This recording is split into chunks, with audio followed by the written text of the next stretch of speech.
हे friends, आज के इस स्पेशल वीडियो में हम लोग सॉल्व करने वाले हैं यूपी-ट्रिपल-एस-सी वीडियो का प्रीवियस ईयर क्वेश्चन पेपर। जो कि दोस्त मैंने जो पेपर कोड सिलेक्ट किया है वो है दोस्त आप लोगों का पेपर कोड ईए। ठीक है, पेपर कोड ईए वाले क्वेश्चन पेपर को मैंने लिया है, जिसको मैं इस वीडियो में पूरा सॉल्व करवाऊंगा। तो दोस्त मैं बता दूं, टोटल 150 क्वेश्चन जो है प्रीवियस ईयर क्वेश्चन पेपर में वीडियो के टोटल 150 क्वेश्चन पूछे गए थे, जो कि दोस्त टोटल 300 नंबर के क्वेश्चन ये थे। ठीक है, ये पेपर 300 नंबर का था, टोटल 150 क्वेश्चन थे, प्रत्येक क्वेश्चन 2-2 नंबर के थे। और यहाँ पर जो टाइमिंग मिली थी आप लोगों को, यहाँ पर देख सकते हो 120 मिनट की टाइमिंग मिली थी, जो कि 2 घंटे होते हैं। 2 घंटे की टाइमिंग मिली थी। ठीक है, और इसमें जो माइनस मार्किंग था 1/4 का माइनस मार्किंग था। ओके, तो ये पेपर तो मैंने लिया है दोस्त पेपर कोड ईए।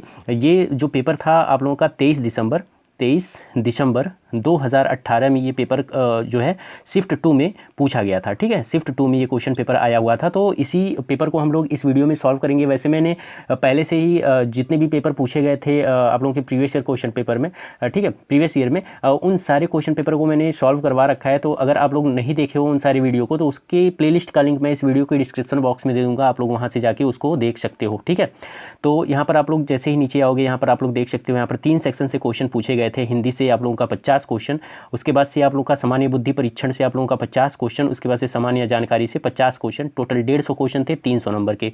ओके, तो चलिए एक एक करके सॉल्व कर लेते हैं। तो दोस्त वीडियो पर लास्ट तक बने रहिएगा और ध्यान से देखिएगा। और अगर वीडियो अच्छी लगी दोस्त, तो वीडियो को लाइक कर दिया कीजिए। ठीक है, और अपने फ्रेंड सर्कल में जितना हो सके इस वीडियो को शेयर करिए, ताकि उन लोगों को भी दोस्त आगामी जो आप लोगों का री एग्ज़ाम, वैसे आप लोगों को पता होगा ये जो पेपर था आप लोगों का प्रीवियस ईयर क्वेश्चन जो एग्ज़ाम हुआ था प्रीवियस ईयर में आप लोगों का वीडियो का, वो रद्द हो चुका है और उसका री एग्ज़ाम होना है। तो आप लोगों का 2022 में नवंबर या दिसंबर में इसका जो पेपर है वो कंडक्ट करवाया जाएगा, क्योंकि यहाँ पर कोर्ट की, यहाँ पर सुप्रीम कोर्ट के द्वारा यहाँ पर ये चीज़ क्लियर कर दिया गया है कि मतलब कि जो इसका री एग्ज़ाम है वो अब होना तय है 2022 में ही। ठीक है, तो इसके लिए आप लोग पहले से ही इसके लिए प्रिपेयर हो जाओ और जितना हो सके इसका क्वेश्चन सॉल्व करो, जितना हो सके प्रीवियस ईयर क्वेश्चन पेपर को सॉल्व करो। और यहाँ पर प्रीवियस ईयर मेरा लाने का, प्रीवियस ईयर पेपर को सॉल्व करवाने का मेरा मोटो ये है, ताकि आप लोगों को इसका लेवल जो था प्रीवियस ईयर में वो कैसा था वो आप लोगों को पता चल जाए, क्योंकि काफ़ी बच्चे ऐसे जो भूल चुके हैं। ठीक है, क्योंकि काफ़ी समय हो गया, 2018 से लेकर 2022 के बीच अगर देखोगे तो 4 साल का गैप हो गया है। तो यहाँ पर काफ़ी बच्चे भूल चुके हैं कि वीडियो का जो सिलेबस है उसमें क्या पैटर्न, क्वेश्चन का जो लेवल होता है वो कैसा होता है। तो इसलिए दोस्त इस वीडियो को मैं बना रहा हूँ, ताकि आप लोगों को पता चल सके कि इसमें जो क्वेश्चन आते हैं वो किस किस सेक्शन से आते हैं और किस लेवल के क्वेश्चन आते हैं। तो यहाँ पर दोस्त मैंने पहला सेक्शन यहाँ पर सिलेक्ट किया है आप लोगों का हिंदी। ठीक है, तो हिंदी से 50 क्वेश्चन पूछे गए थे। तो यहाँ पर हम लोग 1 बाय 1 देख लेते हैं। तो यहाँ पर फर्स्ट क्वेश्चन आप लोगों का ये रहा, यहाँ दिया है, निम्नलिखित में से कौन सा व्यक्तिक पत्र की श्रेणी में आएगा। तो 4 ऑप्शन थे, व्यापारिक पत्र, प्रार्थना पत्र, मित्र को पत्र और संपादक के नाम पत्र। ठीक है, तो व्यक्तिक पत्र वो होते हैं जो पर्सनली किसी को लिखा जाता है, पर्सनली किसी को लिखा जाता है व्यक्तिक पत्र। ठीक है, तो पर्सनली किसको लिखते हैं, तो अपने सगे संबंधी को और अपने मित्र को, अपने भाई को। ठीक है, तो व्यक्तिक पत्र उसी को लिखा जाता है। तो यहाँ पर दोस्त दिया है व्यापारिक, प्रार्थना, मित्र, संपादन। तो यहाँ पर मित्र आप लोगों का, मित्र को पत्र ये लिखा जाता है व्यक्तिक पत्र। तो यहाँ पर ऑप्शन नंबर सी आप लोगों का बिल्कुल राइट आंसर होगा। नेक्स्ट क्वेश्चन की तरफ मूव करते हैं। नेक्स्ट क्वेश्चन आप लोगों का ये पूछा गया था, निम्नलिखित में से कौन सी पत्र की विशेषता नहीं है। तो मैं बता दूं, यहाँ पर आप लोगों की जो पत्र की विशेषता होती है वो संक्षिप्तता होती है, क्रमबद्धता होती है, विनयशीलता होती है। लेकिन प्रेषक जो होता है ना, प्रेषक, ये पत्र की विशेषता नहीं होती है। तो यहाँ पर दोस्त आप लोगों का ऑप्शन नंबर बी बिल्कुल राइट आंसर होगा। ठीक है, नेक्स्ट क्वेश्चन की तरफ बढ़ते हैं। नेक्स्ट क्वेश्चन ये रहा, यहाँ दिया है, गंदगी की समस्या से पीड़ित मोहल्ले वासियों की ओर से नगर पालिका अध्यक्ष को लिखा गया पत्र निम्नलिखित में से किस श्रेणी के अंतर्गत आएगा। ठीक है, तो यहाँ पर दोस्त अगर आप लोग किसी मोहल्ले में रह रहे होगे, तो आप लोग वहाँ पर अगर गंदगी हो रही हो या कुछ भी ऐसा कोई भी प्रॉब्लम, यहाँ पर सड़क पे कोई प्रॉब्लम हो गया हो, ठीक है, गंदगी हो, तो आप लोग जो नगर पालिका अध्यक्ष होते हैं उनको पत्र लिखना है हुआ, तो आप लोग क्या उनसे शिकायत पत्र ही लिखोगे ना, शिकायत करोगे, तो उसको शिकायत पत्र बोलते हैं। तो इसलिए यहाँ पर दोस्त आप लोगों का ना प्रार्थना पत्र होगा, ना ही आवेदन पत्र होगा, ना ही यहाँ पर व्यापारिक पत्र होगा, आप लोगों का हो जाएगा शिकायती पत्र। इसको शिकायती पत्र बोलते हैं। तो यहाँ पर ऑप्शन नंबर डी जो है ये बिल्कुल राइट आंसर होगा। ठीक है, नेक्स्ट क्वेश्चन की तरफ बढ़ते हैं। यहाँ पर दिया है, निम्नलिखित में से कौन सा मूल दीर्घ स्वर नहीं है। यहाँ पर मूल दीर्घ स्वर नहीं है ये पूछा गया है। तो मैं बता दूं, दीर्घ स्वर में जो आते हैं वो बड़ा आ, बड़ी ई और बड़ा ऊ आता है। यहाँ पर बट पूछा है दीर्घ स्वर कौन सा नहीं है, तो ओ जो है ये आप लोगों का दीर्घ स्वर नहीं हो जाएगा। तो यहाँ पर option number D right answer था। नेक्स्ट क्वेश्चन आप लोगों की ये रहा। ठीक है, नेक्स्ट क्वेश्चन ये रहा, यहाँ पर पूछा गया था, निम्नलिखित में से शुद्ध वर्तनी वाला शब्द कौन सा होगा। तो अध्ययन ये तो गलत है, अध्ययन ये भी गलत है, अध्ययन ये सही है, ठीक है। अध्ययन ये गलत है। तो यहाँ पर दोस्त सही जो हो जाएगा आप लोगों का ऑप्शन नंबर सी बिल्कुल राइट आंसर हो जाएगा। नेक्स्ट क्वेश्चन यहाँ पर निम्नलिखित में से शुद्ध वर्तनी वाला शब्द कौन सा है, ठीक है। तो अभी पत्र लेखन से रिलेटेड क्वेश्चन था, ठीक है। उसके बाद से यहाँ पर आप लोग देखोगे यहाँ पर शुद्ध वर्तनी से रिलेटेड क्वेश्चन यहाँ पर पूछे गए थे। तो यहाँ पर दिया है शुद्ध वर्तनी वाला शब्द कौन सा है, तो उत्तरदायी ये तो गलत होगा। उत्तरदायी ये सही कुछ लग रहा है, ठीक है। उत्तरदायी, उसके बाद से उत्तरदायी ये गलत हो जाएगा, उत्तरदायी। तो यहाँ पर आप लोगों का जो राइट आंसर हो जाएगा वो हो जाएगा उत्तरदायी, ठीक है। तो ये उत्तरदायी यहाँ पर बड़ी ई की मात्रा ना होता, यहाँ पर या पर बड़ी की मात्रा होता तो ये सही हो जाता, तो ठीक है। तो यहाँ पर आप लोगों का ऑप्शन नंबर बी यहाँ पर बिल्कुल राइट आंसर हो जाएगा, ठीक है। नेक्स्ट क्वेश्चन की तरफ बढ़ते हैं। नेक्स्ट क्वेश्चन आप लोगों का संधि से क्वेश्चन पूछा गया था। संधि 3 प्रकार की होती है, निम्नलिखित में से कौन सा एक संधि का प्रकार नहीं है, तो स्वर संधि, व्यंजन संधि और विसर्ग संधि, ये तीनों जो है संधि के प्रकार होते हैं। बट यहाँ पर अनुस्वार जो संधि है ये हमारी संधि का प्रकार नहीं होता है। तो यहाँ पर दोस्त आप लोगों का ऑप्शन नंबर डी जो है बिल्कुल राइट आंसर हो जाएगा, ठीक है। तो 7 का आप लोगों का ऑप्शन नंबर डी बिल्कुल राइट था। नेक्स्ट क्वेश्चन यहाँ पर निम्नलिखित में से कौन सा, एक मिनट, निम्नलिखित में से कौन सा व्यंजन संधि का उदाहरण नहीं है। तो व्यंजन संधि में क्या होता है, व्यंजन संधि में जैसे क ख ग घ जो भी क से लेकर अज्ञा तक जो होते हैं वो व्यंजन के अंतर्गत आते हैं, और स्वर में क्या आते हैं, अ आ ई उ ये सारे आते हैं, ठीक है। तो यहाँ पर आप लोगों का जगदम्बा को अगर आप लोग संधि विच्छेद करोगे तो ये आप लोग का व्यंजन संधि का उदाहरण नहीं है, ये पूछा गया है, ठीक है। तो यहाँ पर जगदम्बा जो आप लोगों का है ये व्यंजन संधि है, ठीक है, ये व्यंजन संधि है। उसके बाद से विद्यालय, ठीक है, विद्यालय यहाँ पर आ की मात्रा आ रही है ना, यहाँ पर देखिए विद्या आ की मात्रा आ रही है, तो ये स्वर संधि हो जाएगा। तो यहाँ पर दोस्त आप लोगों का ऑप्शन नंबर बी ये व्यंजन संधि नहीं है। बाकी यहाँ पर संतोष और अहंकार, ठीक है, ये आप लोगों के व्यंजन संधि के अंतर्गत है। तो ये आप लोगों का विद्यालय व्यंजन संधि के उदाहरण नहीं है। तो यहाँ पर ऑप्शन नंबर बी आप लोगों का बिल्कुल राइट आंसर होगा। नेक्स्ट क्वेश्चन की तरफ मूव करते हैं। नेक्स्ट क्वेश्चन आप लोगों का ये रहा, यहाँ दिया है देशभक्ति में कौन सा समास होगा। तो देशभक्ति में दोस्त मैं बता दूँ, देशभक्ति में जो समास होगा वो होगा आप लोगों का तत्पुरुष समास, ठीक है। देश के लिए भक्ति मतलब के लिए, ये तत्पुरुष में आता है। तो यहाँ पर ऑप्शन नंबर बी आप लोगों का बिल्कुल राइट आंसर होगा, ठीक है। नेक्स्ट क्वेश्चन यहाँ पर पूछा गया था पंचवटी में कौन सा समास होगा। तो पंचवटी यहाँ पर नंबर पहले ही दे दिया है, नंबर पंच मतलब 5। तो यहाँ पर दोस्त आप लोगों का द्विगु समास हो जाएगा, ऑप्शन नंबर सी, ठीक है। नेक्स्ट क्वेश्चन अधिकारी में उपसर्ग कौन सा है। तो उपसर्ग, यहाँ पर उपसर्ग और प्रत्यय से क्वेश्चन पूछे गए थे। तो मैं बता दूं उपसर्ग जो होता है वो किसी शब्द के पहले लगता है, ठीक है, किसी शब्द के पहले लगता है ये उपसर्ग, और प्रत्यय क्या होता है, ये किसी शब्द के बाद में लगता है, ठीक है। तो ये चीज़ है। तो यहाँ पर उपसर्ग है, तो उपसर्ग यहाँ पर अधिकारी में कौन सा उपसर्ग लगा है, तो अधि लगा है। यहाँ पर अधि देखिए, अधि लगा है। तो यहाँ पर ऑप्शन नंबर बी आप लोगों का बिल्कुल राइट आंसर हो जाएगा इस क्वेश्चन का, ठीक है। नेक्स्ट क्वेश्चन की तरफ मूव करते हैं। नेक्स्ट क्वेश्चन आप लोगों का ये रहा, यहाँ दिया है निम्नलिखित में से किस शब्द में अ उपसर्ग नहीं लगा है। तो अकथ, तो अकथ में तो अ उपसर्ग लगा है, ये तो सही हो जाएगा, नहीं पूछा है। अवेद में भी अ उपसर्ग लगा है, चूक में भी लगा है, बट अनुज में क्या हो जाएगा, यहाँ पर अनु उपसर्ग होगा, ना कि अ होगा। तो यहाँ पर ऑप्शन नंबर डी आप लोगों का बिल्कुल राइट आंसर होगा इस क्वेश्चन का। नेक्स्ट क्वेश्चन की तरफ मूव करते हैं दोस्त। तो नेक्स्ट क्वेश्चन आप लोगों का ये रहा, एक मिनट, नेक्स्ट क्वेश्चन आप लोगों का ये रहा, यहाँ दिया है निम्नलिखित में से कौन से किस शब्द में नी प्रत्यय नहीं लगा है, मतलब नी प्रत्यय किस में नहीं लगा है। तो यहाँ पर शेरनी इसमें भी लगा है, मोरनी इसमें भी लगा है, नौकरानी और बट कुटनी इसमें भी लगा है, लेकिन नौकरानी में आनी लगा है, लास्ट में आनी लगा है ना, आनी प्रत्यय लगा है, नी प्रत्यय नहीं लगा है। नी केवल इन तीनों में लगा है, 2 इसमें 1 इसमें, ठीक है। तो आप लोगों का ऑप्शन नंबर सी बिल्कुल राइट आंसर हो जाएगा। इसमें प्रत्यय नहीं है नी, इसमें आनी प्रत्यय है। तो ऑप्शन नंबर सी बिल्कुल राइट आंसर हो जाएगा इस क्वेश्चन का, ठीक है।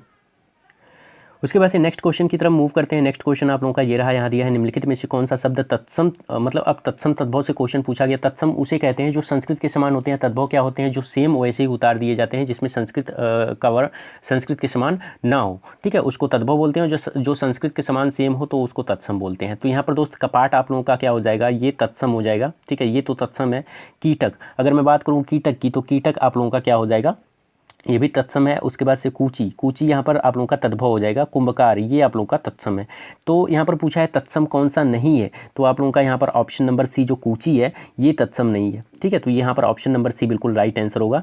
नेक्स्ट क्वेश्चन ये रहा, यहाँ पर दिया है निम्नलिखित में से कौन सा शब्द तद्भव है। तो तद्भव दोस्त आप लोगों का पक्ष, यहाँ पर पक्ष है, पक्षी है, पतन पत्ता है। तो तद्भव कौन सा है, तो यहाँ पर दोस्त आप लोगों का जो राइट आंसर होगा वो हो जाएगा पत्ता। पत्ता को बोलते हैं, पत्ता तद्भव शब्द है, और इसका जो तत्सम शब्द हो जाएगा वो हो जाएगा पर्ण। ठीक है।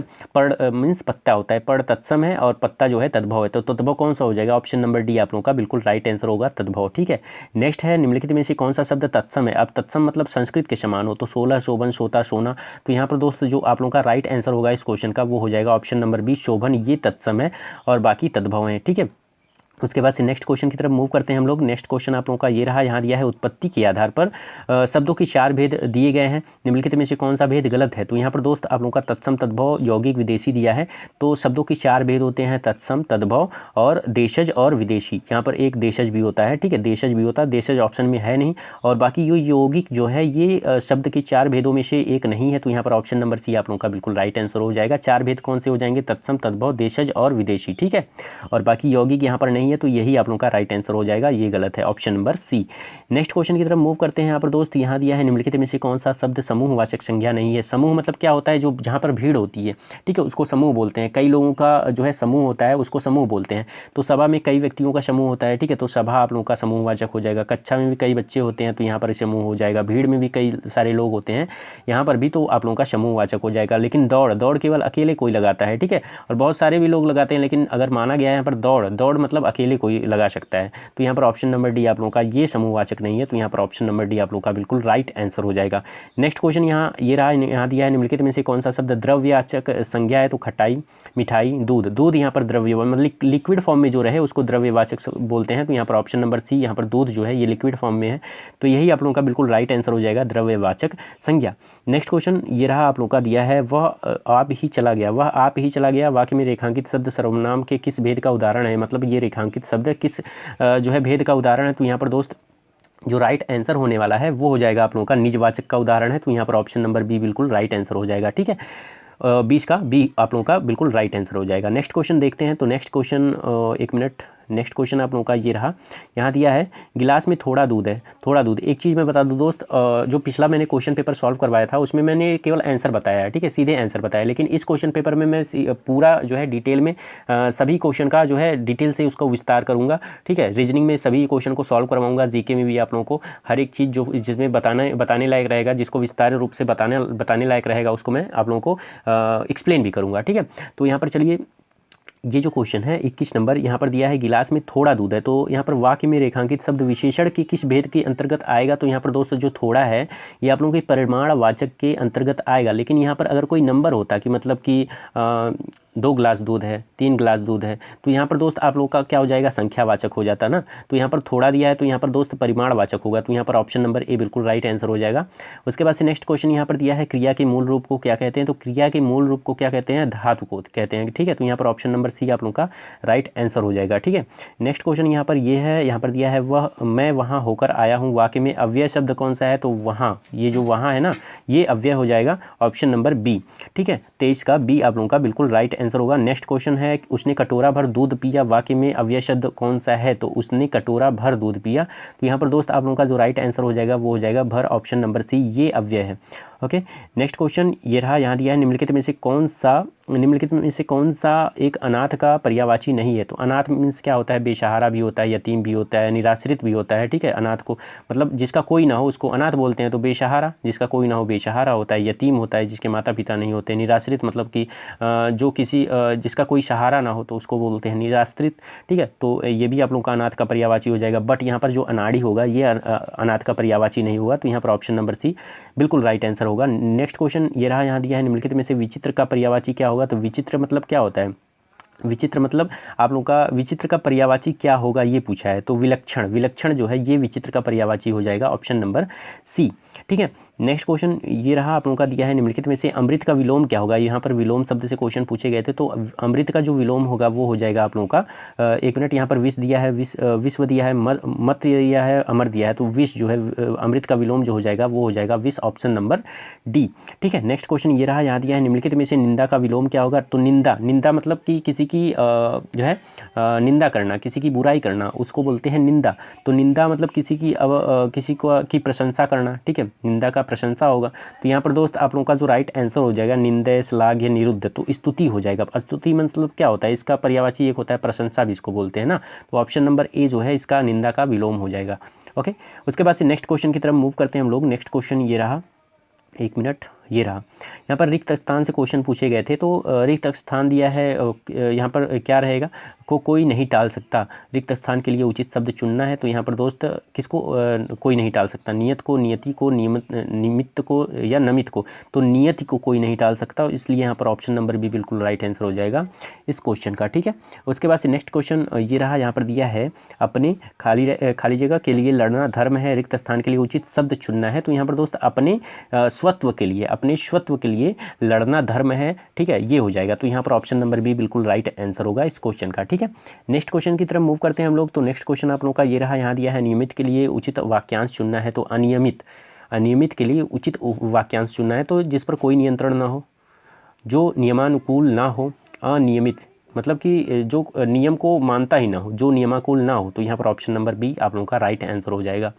नेक्स्ट क्वेश्चन, जिस पर आक्रमण हो, वाक्यांश के लिए एक शब्द चुनना है, जिस पर आक्रमण हो, तो आक्रमण, आक्रमांक, आक्रांत, आत्मघाती, तो यहाँ पर दोस्त जिस पर आक्रमण होता है उसको आक्रांत बोलते हैं, तो यहाँ पर option number C right answer हो जाएगा।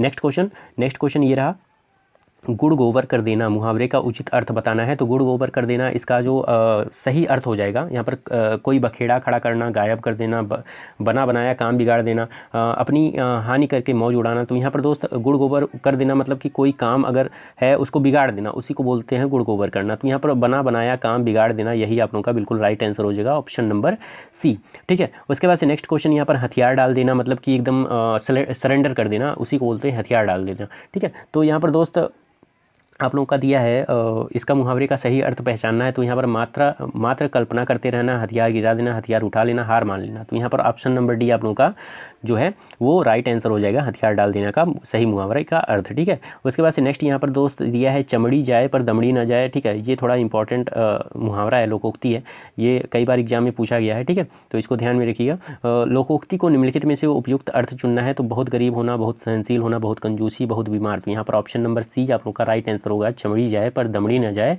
इसका लोकोक्ति का उपयुक्त अर्थ है। ठीक है, नेक्स्ट क्वेश्चन ये रहा, यहाँ दिया है निम्नलिखित में से मिश्र वाक्य कौन सा है, तो मिश्र वाक्य यहाँ पर हमको पहचानना है, तो रण में सेनापति की वीरता दिखाने के कारण राष्ट्रपति ने उसे वीर चक्र प्रदान किया, बी है उसे लूटने के अतिरिक्त बीटा भी गया, सी है उसने मान लिया कि दोष उसका है, डी है मेरा मित्र आया और हम दोनों सैर करने चल पड़े। तो यहाँ पर जो राइट आंसर होगा इस क्वेश्चन का वो हो जाएगा ऑप्शन नंबर सी, ये आप लोगों का मिश्र वाक्य है, उसने मान लिया कि दोष उसका है, तो यहाँ पर ऑप्शन नंबर सी मिश्र वाक्य हो जाएगा। नेक्स्ट क्वेश्चन की तरफ मूव करते हैं हम लोग। नेक्स्ट क्वेश्चन आप लोगों का ये रहा, यहाँ दिया है आप लोगों का, वह दंड से बचना चाहता था इसलिए भाग गया।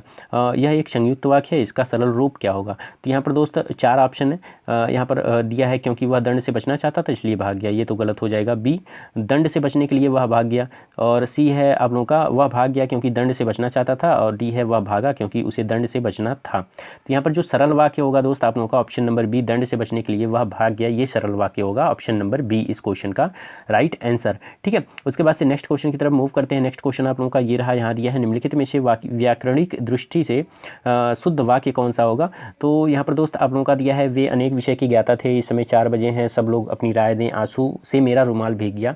तो व्याकरणिक दृष्टि से अगर देखा जाए तो शुद्ध वाक्य इसमें से कौन सा दिख रहा है आप लोगों को, वो दिख रहा है ऑप्शन नंबर बी, यहाँ पर इस समय 4 बजे हैं, ये व्याकरणिक दृष्टि से शुद्ध है, तो यहाँ पर ऑप्शन नंबर बी बिल्कुल राइट आंसर था इस क्वेश्चन का।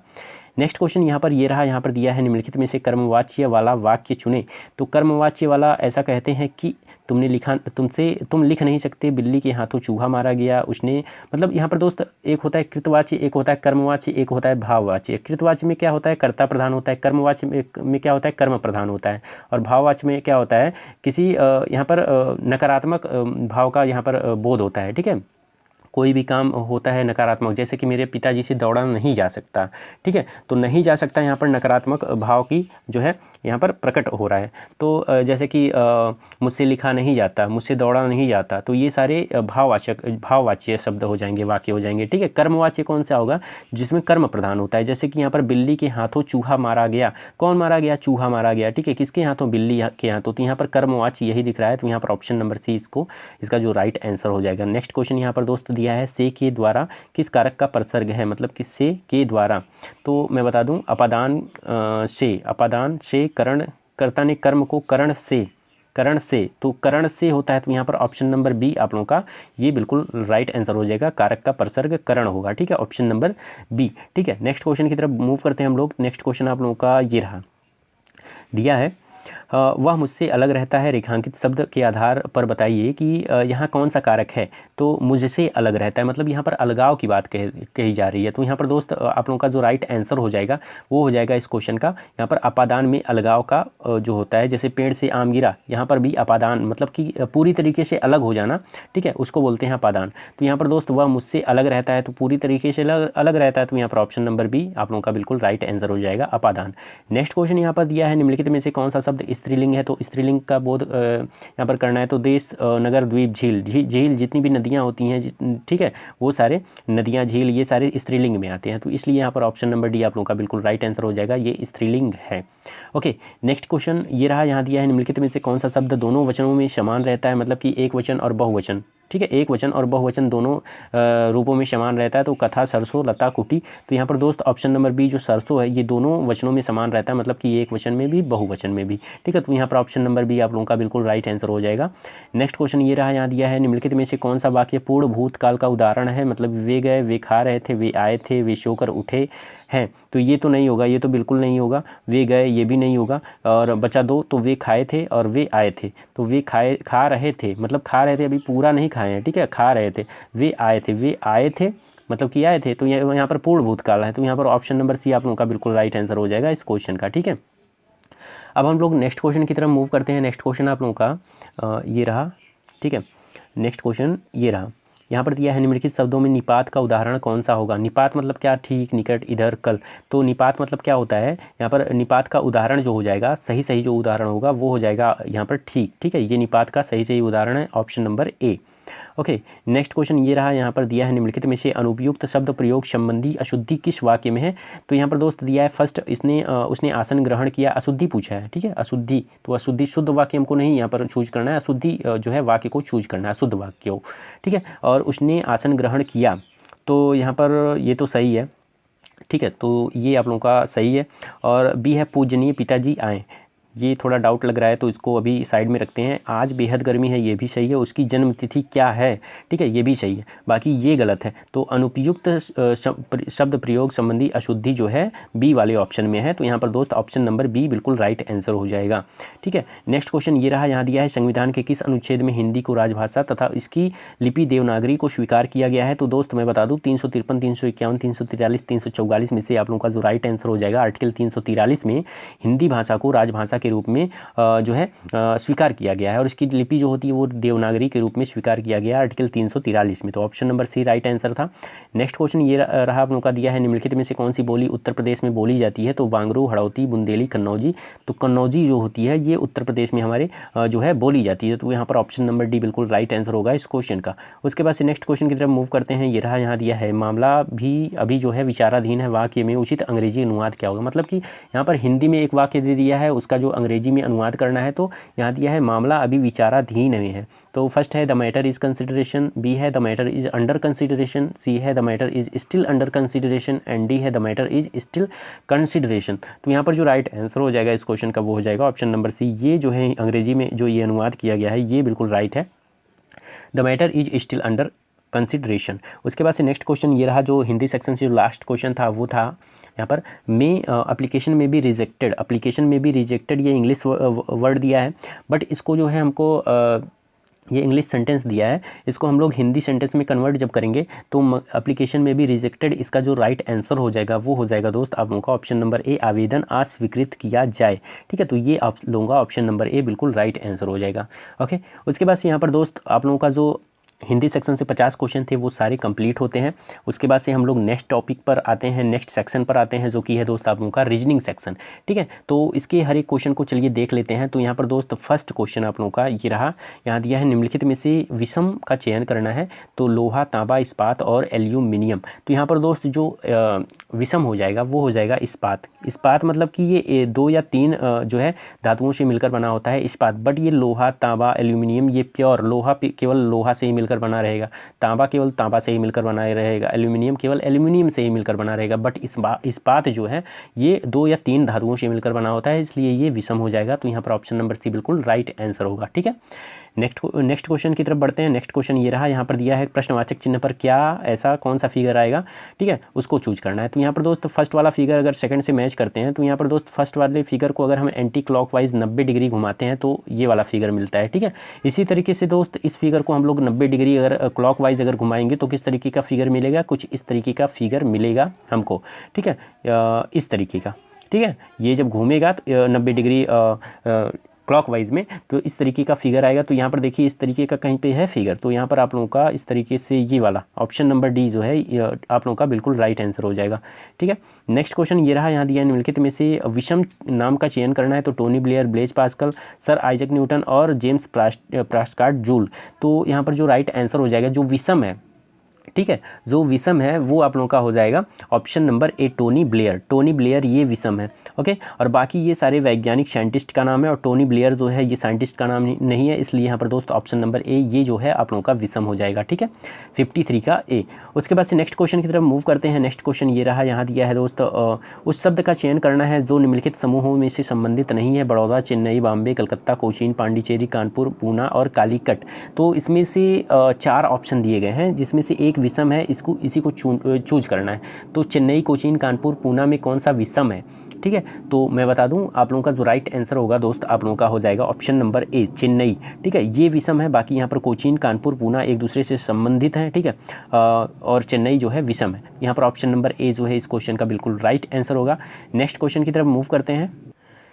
नेक्स्ट क्वेश्चन आप लोगों का ये रहा, यहाँ दिया है 40 सहपाठियों में से 17 क्रिकेट खेलते हैं, 19 फुटबॉल खेलते हैं, 3 क्रिकेट और फुटबॉल दोनों खेलते हैं। उन छात्रों की संख्या की पहचान करें जो ना तो क्रिकेट खेलते हैं और ना ही फुटबॉल खेलते हैं। तो यहाँ पर दोस्त हमको एक सर्कल ड्रॉ करना पड़ेगा। ठीक है, तभी आप लोगों का इस क्वेश्चन का सलूशन मिल पाएगा। तो यहाँ पर दोस्त 40 सहपाठी हैं जिसमें से 17 क्रिकेट खेलते हैं। ठीक है, एक सर्कल मैंने ड्रॉ किया जिसमें से 17 जो है वो क्रिकेट खेलते हैं, क्रिकेट को सी से डिनोट मैंने किया।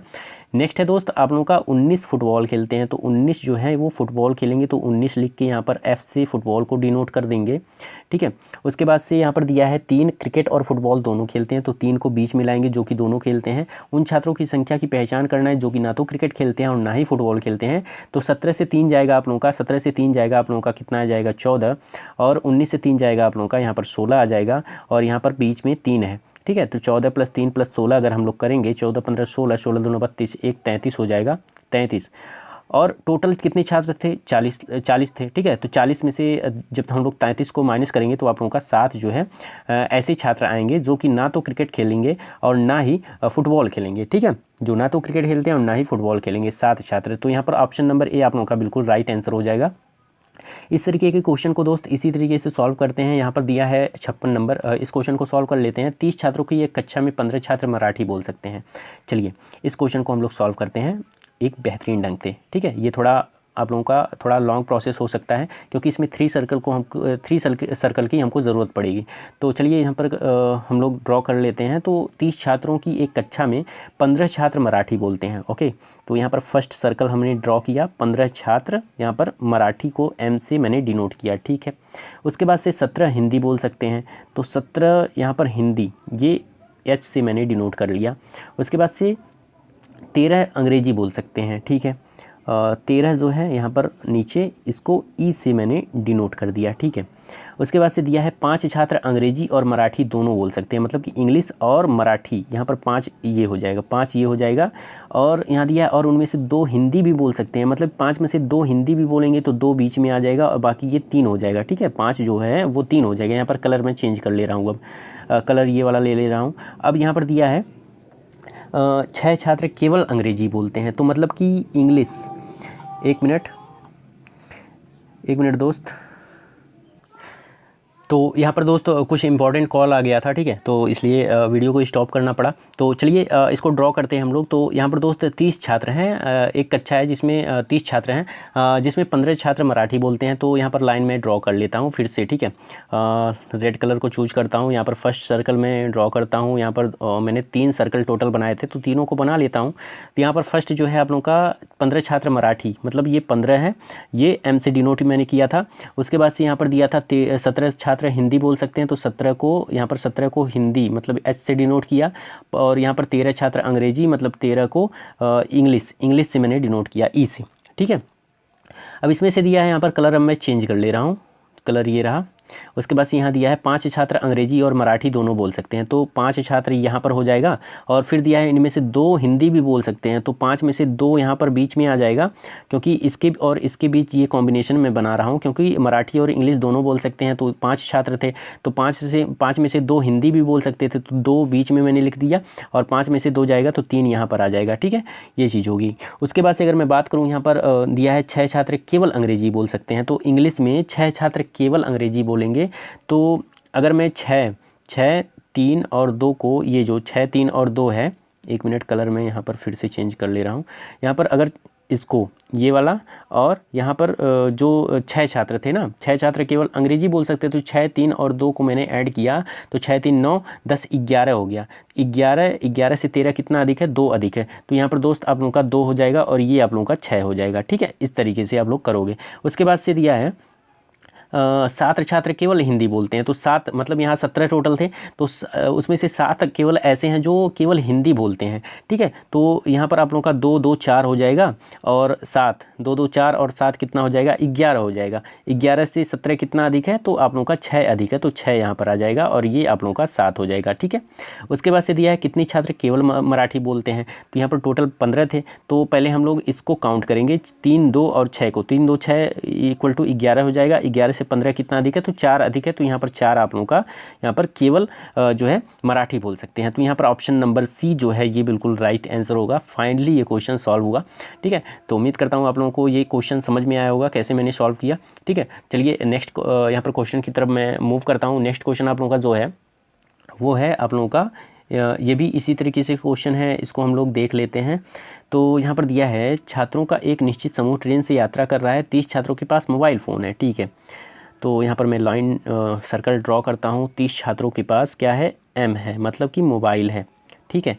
और दिया है 20 छात्रों के पास टैबलेट है, ठीक है। 20 छात्रों के पास मैं टैबलेट दे रहा हूँ, टी ले लो बेटा। उसके बाद यहाँ पर दिया है 15 छात्रों के पास मोबाइल फ़ोन के साथ साथ टैबलेट भी है, तो यहाँ पर 15 को बीच में मैं लिख ले रहा हूँ। उसके बाद से दिया है जबकि अन्य 15 छात्रों के पास ना तो मोबाइल फ़ोन है ना ही टैबलेट है, तो 15 को यहाँ पर मैं लिख ले रहा हूँ। इनके पास ना तो मोबाइल है ना तो टैबलेट है, ये सब गरीब हैं बेचारे, ठीक है। तो ये हो गया। उसके बाद से यहाँ दिया है यात्रा करने वाले छात्रों की कुल संख्या यहाँ पर पूछा है, तो सिंपल है, तो यहाँ पर 30 से 15 जाएगा तो 15 ये हो जाएगा, 15 बाकी बीच में है ही। उसके बाद से 20 से 15 जाएगा तो ये 5 हो जाएगा। तो टोटल को ऐड कर लो, ठीक है। 15 + 15 + 5 + 15, ठीक है। इन टोटल को जब आप लोग ऐड करोगे तो कितना आने वाला है? 15, 15, 30, 5, 35, 35, 15 कितना आप लोगों का हो जाएगा? 50। तो यहाँ पर दोस्त आप लोगों का जो टोटल जो छात्र निकल के आएंगे वो हो जाएंगे 50। ऑप्शन नंबर सी यहाँ पर राइट आंसर हो जाएगा। नेक्स्ट क्वेश्चन ये रहा, यहाँ दिया है दोस्त, ये फिगर काउंटिंग वाला क्वेश्चन है, ठीक है। यहाँ पर हमको ट्राइंगल को फाइंड करना है, मतलब कितने ट्राइंगल है इस फिगर में।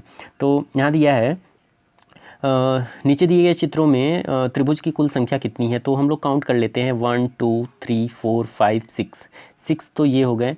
उसके बाद से 7, फिर से 8, ठीक है, ये हो गया। उसके बाद से 8 हो गया। अब यहाँ पर ये वाला हो जाएगा 9, फिर ये वाला हो जाएगा 10, ठीक है, 10 हो जाएगा। तो 10 हो गया, हाँ, तो 10 ऑप्शन में है, तो 10 ही होगा आप लोगों का। ऑप्शन नंबर सी यहाँ पर बिल्कुल राइट आंसर हो जाएगा, ठीक है। उसके बाद से नेक्स्ट क्वेश्चन यहाँ पर कलर में चेंज कर ले रहा हूँ, ये ब्लू अच्छा लग रहा है ना। तो चलिए नेक्स्ट क्वेश्चन की तरफ मूव करते हैं हम लोग। तो नेक्स्ट क्वेश्चन आप लोगों का ये रहा 59।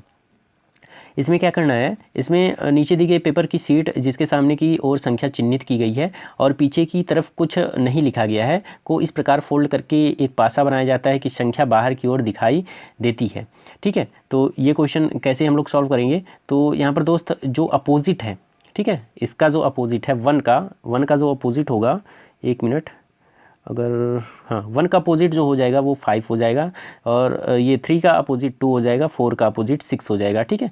तो ये जो चीज़ है ये आपस में नहीं आनी चाहिए, जो अपोजिट में है ये साथ में नहीं दिखने चाहिए। ना तो 4, 6 के सामने दिखना चाहिए, ना तो 4, 6 के साथ दिखना चाहिए, ना तो 3, 2 के साथ दिखना चाहिए, ना ही 1, 5 के साथ दिखना चाहिए। इससे आप लोग यहाँ पर आसानी से यहाँ पर फाइंड कर सकते हो, ठीक है। तो यहाँ पर जो राइट आंसर होगा इस क्वेश्चन का वो हो जाएगा ऑप्शन नंबर बी इस क्वेश्चन का, ठीक है। ऑप्शन नंबर बी आप लोगों का बिल्कुल राइट आंसर हो जाएगा इस क्वेश्चन का। ठीक है, नेक्स्ट क्वेश्चन की तरफ हम लोग मूव करते हैं। ये रहा आप लोगों का डायरेक्शन वाली क्वेश्चन है, दिशा और दिशा ज्ञान का यहाँ पर क्वेश्चन है। ठीक है, दिशा वाले क्वेश्चन। तो यहाँ पर एक व्यक्ति है, अपने घर से निकलता है और पूर्व की ओर 10 किलोमीटर की ओर चलता है। तो ये पूरब है, पूरब डायरेक्शन है।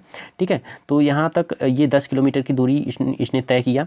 उसके बाद से दिया है फिर वह दाएँ मुड़ता है, मतलब कि दाएँ मुड़ा अपने राइट हैंड साइड में, तो दाएँ मुड़ता है। उसके बाद से कितना दूर चलता है, तो 5 किलोमीटर चलता है, 5 किलोमीटर चला। उसके बाद से फिर वह 180 डिग्री जो है मुड़ जाता है, मतलब अपोजिट हो जाता है, अपोजिट होके वो 10 किलोमीटर चलता है। ठीक है, 10 किलोमीटर चलता है। तो यहाँ पर दोस्त 5 ये पहले कवर किया था, 5 और कवर करेगा। ठीक है, तभी तो 10 होगा। उसके बाद से दिया है अंत में वह बाएँ मुड़ता है, बाएँ मतलब अपने लेफ्ट हैंड साइड। ठीक है, या इधर मुड़ता है। उसके बाद से 10 किलोमीटर की दूरी तय करता है, मतलब ये 10 किलोमीटर की दूरी इसने तय किया। उसके बाद से दिया है वह अपने प्रारंभिक स्थान से कितनी दूरी पर है, तो 10 किलोमीटर ये पहले था, और ये वाला 5 किलोमीटर है, तो ये भी 5 किलोमीटर होगा। तो यहाँ पर दोस्त 5 किलोमीटर की दूरी पर अपने स्थान से, अपने पहले वाले स्थान से नेक्स्ट वाले स्थान की दूरी जो हो जाएगी वो 5 किलोमीटर हो जाएगी। तो यहाँ पर ऑप्शन नंबर बी बिल्कुल राइट आंसर हो जाएगा इस क्वेश्चन का। ठीक है, उसके बाद से नेक्स्ट क्वेश्चन की तरफ हम लोग मूव करते हैं दोस्त। नेक्स्ट क्वेश्चन आप लोगों का ये रहा।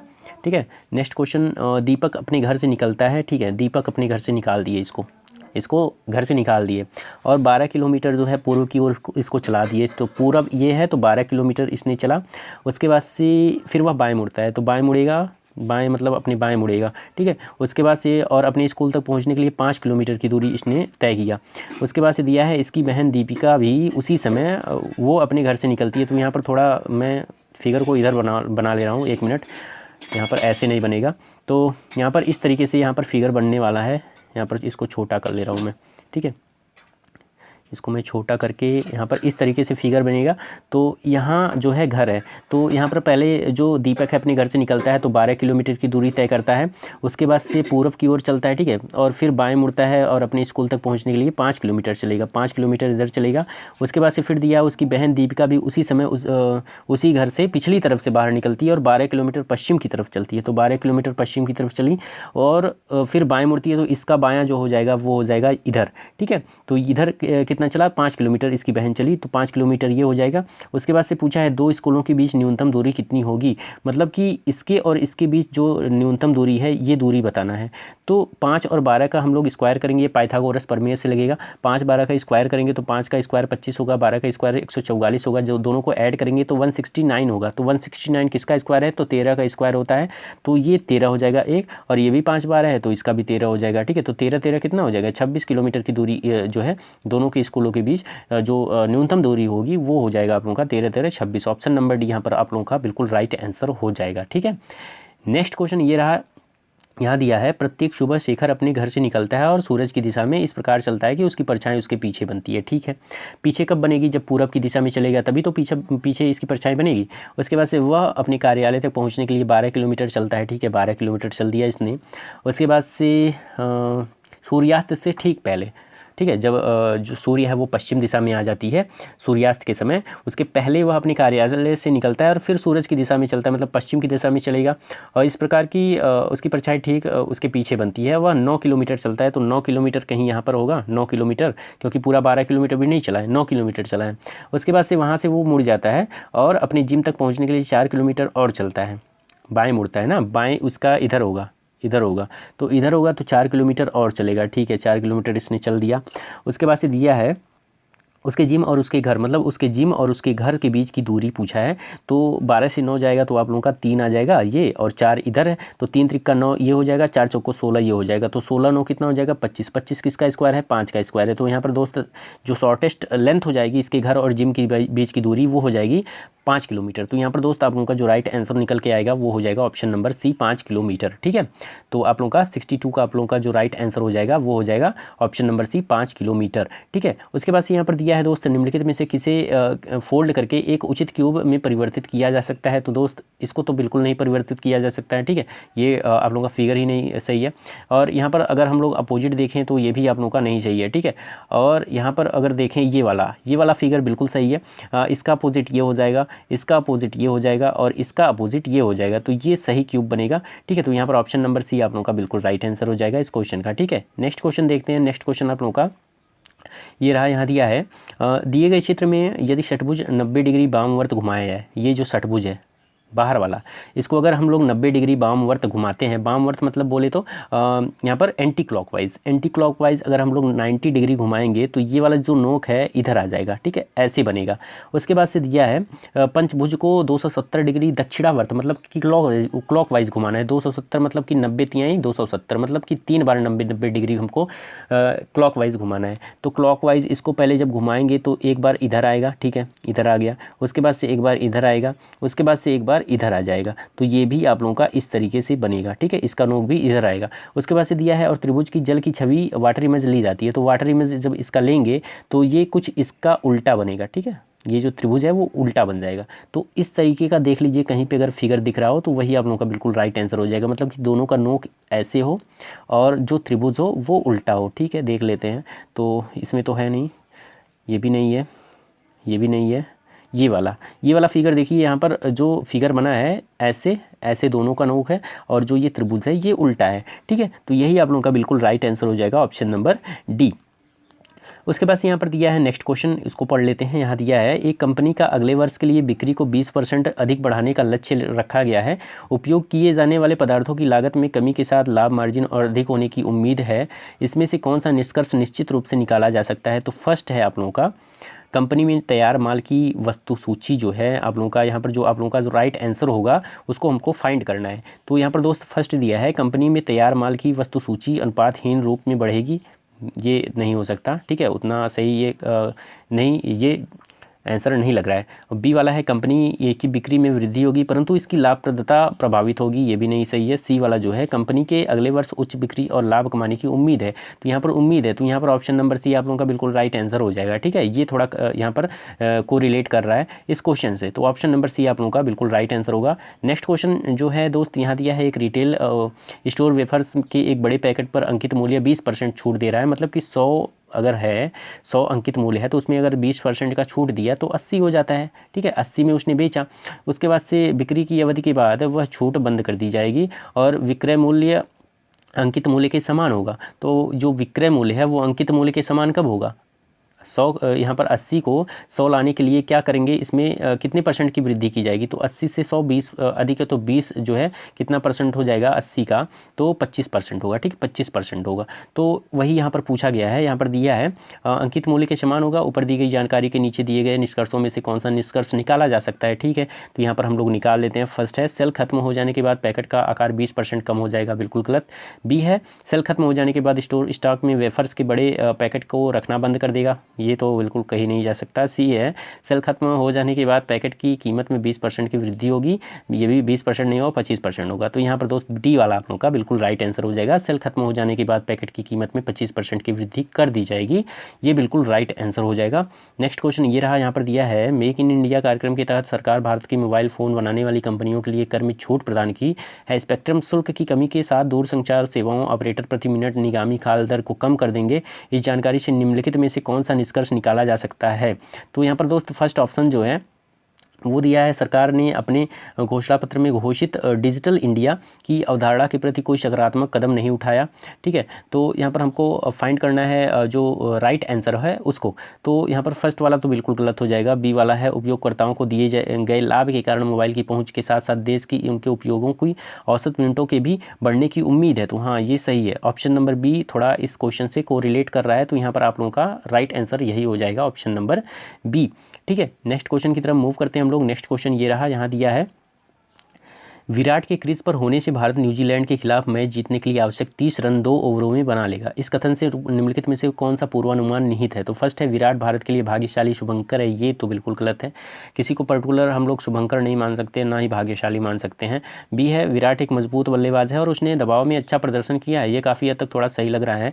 नेक्स्ट वाला जो ऑप्शन है उसको पढ़ लेते हैं, अंपायर विराट के साथ उदार होंगे, अंपायर किसी के साथ उदार नहीं होता, तो ये भी गलत है। डी है गेंदबाजी विराट को कमज़ोर गेंदबाजी करेगा, क्यों काहे कि जो है कमज़ोर गेंदबाजी करेगा क्योंकि उसका अपोनेंट है, तो वो काहे कमज़ोर गेंदबाजी करेगा ताकि वो पूरा हर बॉल पे जो है चौका छक्का मारे, तो ऐसा तो हो ही नहीं सकता, तो ये भी गलत हो जाएगा। ये आप लोगों का कुछ हद तक सही लग रहा है, ठीक है, ऑप्शन नंबर बी, ठीक है। विराट एक मजबूत बल्लेबाज है और उसने दबाव में अच्छा प्रदर्शन किया है, ठीक है, ये आप लोग कह सकते हो। तो यहाँ पर ऑप्शन नंबर बी आप लोगों का बिल्कुल राइट आंसर हो जाएगा।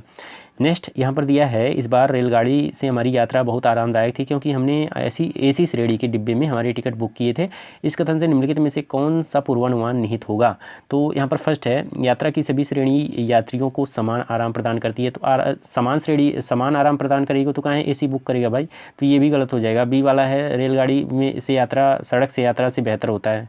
ये आप लोग कह नहीं सकते हो कि रेलगाड़ी की यात्रा जो है सड़क से बेहतर होता है, ठीक है, पूरी तरीके से ऐसा नहीं होता है। कई सारी जो सड़क की जो यात्रा होती है वो भी बेहतर होती है, ठीक है।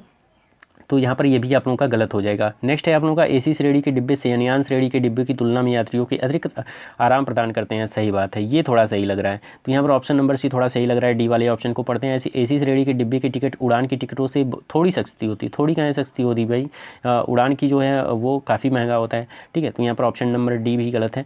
यहाँ पर ऑप्शन नंबर सी आप लोगों का बिल्कुल राइट आंसर हो जाएगा। ओके, नेक्स्ट क्वेश्चन ये रहा, यहाँ दिया है, महेश को इस वर्ष अपने वेतन में सबसे अधिक वेतन वृद्धि प्राप्त हुई है क्योंकि उसने अपने विभाग में सबसे अच्छा प्रदर्शन किया था, अपने सभी लक्ष्यों को हासिल किया है। इस कथन से निम्नलिखित में से कौन सा पूर्वानुमान निहित होगा? तो उच्च वेतन वृद्धि के लिए कार्यस्थल पर उच्च प्रदर्शन की आवश्यकता होती है, ठीक है। यहाँ पर दिया है उच्च वेतन वृद्धि के लिए कार्यस्थल पर उच्च प्रदर्शन की आवश्यकता होती है। ऐसा कुछ नहीं कहा जा सकता है, ठीक है, ऐसा नहीं होता। बी है, तय किए गए लक्ष्य को हासिल करने का अर्थ कार्यस्थल पर उच्च प्रदर्शन होता है, ये भी नहीं है। सी है, महेश के अन्य सहयोगियों में से किसी ने भी अपने निर्धारित लक्ष्य को प्राप्त नहीं किया था। ये थोड़ा क्वेश्चन से मैच कर रहा है, तो यहाँ पर ऑप्शन नंबर सी थोड़ा सही लग रहा है। डी वाले ऑप्शन को पढ़ते हैं, इस वर्ष महेश की तुलना में अन्य सहयोगियों की वेतन वृद्धि कम थी, ये भी गलत होगा। ऑप्शन नंबर सी बिल्कुल राइट आंसर हो जाएगा इस क्वेश्चन का। ओके, उसके बाद से नेक्स्ट क्वेश्चन यहाँ पर ये दिया है, एक व्यक्ति को अपनी शिक्षा पूरी करने के लिए नौकरी में सेट होने के बाद 25 वर्ष की उम्र से शादी करनी चाहिए, ठीक है। यहाँ पर इसको पढ़ लेते हैं। यहाँ दिया है, एक व्यक्ति को अपनी शिक्षा पूरी करने और नौकरी में सेट होने के लिए 25 वर्ष की उम्र में शादी करनी चाहिए। इस कथन से निम्नलिखित में से कौन सा पूर्वानुमान निहित है? तो यहाँ पर दोस्त फर्स्ट दिया है, 25 वर्ष की उम्र में एक व्यक्ति परिपक्व और वित्तीय रूप से स्थिर होता है। सही बात है, ये थोड़ा सही लग रहा है। बी वाले को पढ़ते हैं, तो बी वाला दिया है, आप लोगों का 25 की उम्र में पहली अच्छी लड़कियां का मिलना मुश्किल होता है, ठीक है। इसके 25 वर्ष की उम्र से पहले अच्छी लड़कियां का मिलना मुश्किल होता है, ये बिल्कुल गलत है यार, ऐसा थोड़ी ना होता है। 25 के पहले आप लोग रहोगे, यंग रहोगे और भी यंग रहोगे तो अच्छी लड़की का नहीं मिलेगा, ठीक है। सी वाला है, आप लोगों का, लड़कियाँ उन लड़कों को स्वीकार नहीं करती हैं जिनकी आयु 25 वर्ष से अधिक होती हैं। ऐसा भी नहीं है, कई लोग होते हैं जो मैच्योर पर्सन को पसंद करते हैं, तो 25, 30 साल, 32 साल, 40 साल पे भी लोग शादी करते हैं, उनको लोग जो है लड़कियां पसंद करती हैं, ठीक है। ऐसा भी आप लोग कहना उचित नहीं होगा। डी वाला अगर हम लोग पढ़ते हैं, डी वाला दिया है, लड़कियां शिक्षित और बेरोजगार लड़कों से शादी नहीं करती हैं। ऐसा अगर होता तो हमारा पूरा भारत की जो 80% जनता है ना, 70%, वो पूरी जो है बगैर शादी के रहती, ठीक है, उनसे शादी कोई नहीं करता। तो ऐसा तो है नहीं, तो यहाँ पर ये भी आप लोगों का गलत हो जाएगा। आप लोगों का जो राइट आंसर हो जाएगा दोस्त, आप लोगों का ए वाला हो जाएगा। 25 वर्ष की उम्र में एक व्यक्ति परिपक्व और वित्तीय रूप से स्थिर भी होता है, इस वजह से शादी करना यहाँ पर उचित होता है, ठीक है। तो यहाँ पर ऑप्शन नंबर ए आप लोगों का सटीक है।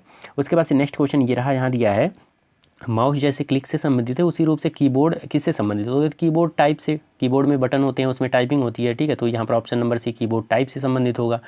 नेक्स्ट क्वेश्चन यहाँ पर दिया है, एक निश्चित कोड भाषा में प्लेन को इस रूप में लिखा जाता है, तो ट्रेन को कैसे लिखेंगे?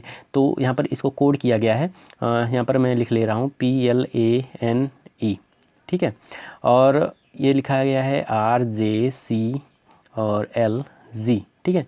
तो PQR यहाँ पर +2 किया गया है, फिर JKL तो यहाँ पर अपोजिट में +2 किया गया है, ABC फिर यहाँ पर भी अपोजिट में +2, और LMN, ठीक है, यहाँ पर अपोजिट, ठीक है, एक दूसरे के अपोजिट में है, तो +2 किया गया है। तो यहाँ पर ट्रेन को कैसे हम लोग कोड करेंगे? तो टी का हो जाएगा, टी का आप लोगों का हो जाएगा PQRST, UV हो जाएगा, तो नीचे V हो जाएगा UV। R का हो जाएगा आप लोगों का, यहाँ पर R है तो PQR, तो P हो जाएगा नीचे, तभी ना ऊपर जाएंगे +2 करेंगे तब R होगा। उसके बाद से ए दिया है, ए का BC हो जाएगा, +2 करेंगे नीचे तो C होगा। तो VPC कहाँ पर है? तो इन दोनों में है VPC। और अब नेक्स्ट वाले को चेक करते हैं, तो आप लोगों का I है, तो I कब आएगा? GHI, तो जी के बाद +2 ऐड करेंगे तो I आता है। तो जी आप लोगों का ये वाला ऑप्शन नंबर सी जहाँ पर आप लोगों का बिल्कुल राइट आंसर है, आगे चेक करने की ज़रूरत ही नहीं है। तो यहाँ पर ऑप्शन नंबर सी आप लोगों का बिल्कुल राइट आंसर हो जाएगा इस क्वेश्चन का। नेक्स्ट क्वेश्चन ये रहा, यहाँ पर दिया है बिल्डिंग को इस कोड में और स्काई को किस कोड में लिखेंगे?